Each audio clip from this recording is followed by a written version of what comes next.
Hello, and welcome to the first installment of In the Word with ArtSparkTv. We wanted to map out a different way to read and understand the Bible, from the beginner to the experienced Bible reader. We would love to have everyone join in and leave a piece of information to help others grow in faith. A good faith should never harm, destroy, or cause unrest in the heart of anyone hoping to further their belief. Be welcoming to all. We will start from the beginning and work our way through the entire book together. Our first video is based on the formula of reading in between the lines. For some, visualizing the scene and having interesting facts to enhance the reading is what it takes to stay interested for them. This series will be here for all to understand the Word.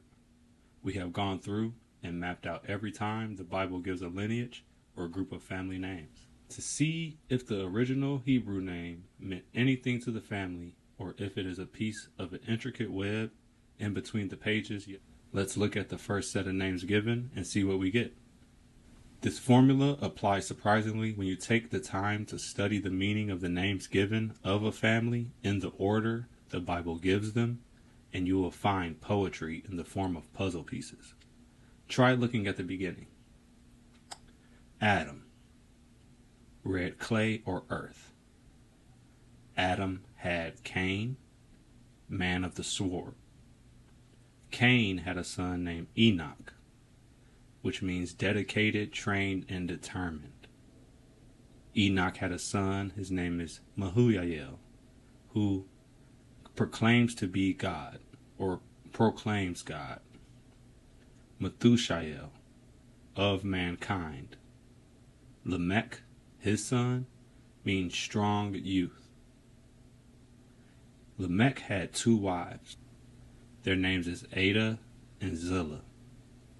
And those two women had children, and their names were Jubal, which means stream, Jabal, which means to go on a course, flow on a course, and Tubal-Cain, which means Cain's works. A daughter born to Zillah, and her name is Naamah, but we'll bring her up later. If we go back and reread what each name means, we could see something start to form in the form of puzzle pieces. The red man of the sword, dedicated, trained, and determined, who proclaims to be God, of mankind, a strong youth. Now, this line that we just read is from Cain.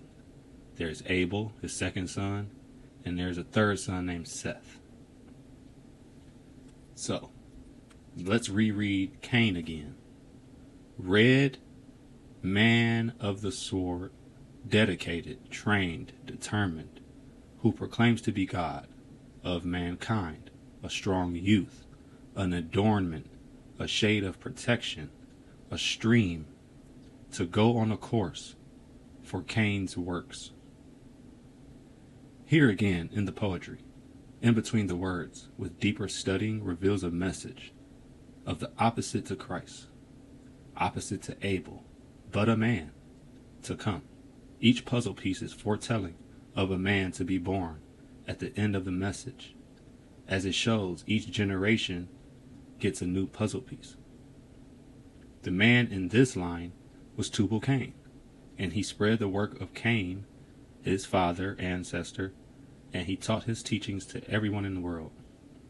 This was all prior to the flood and the reasoning for the flood.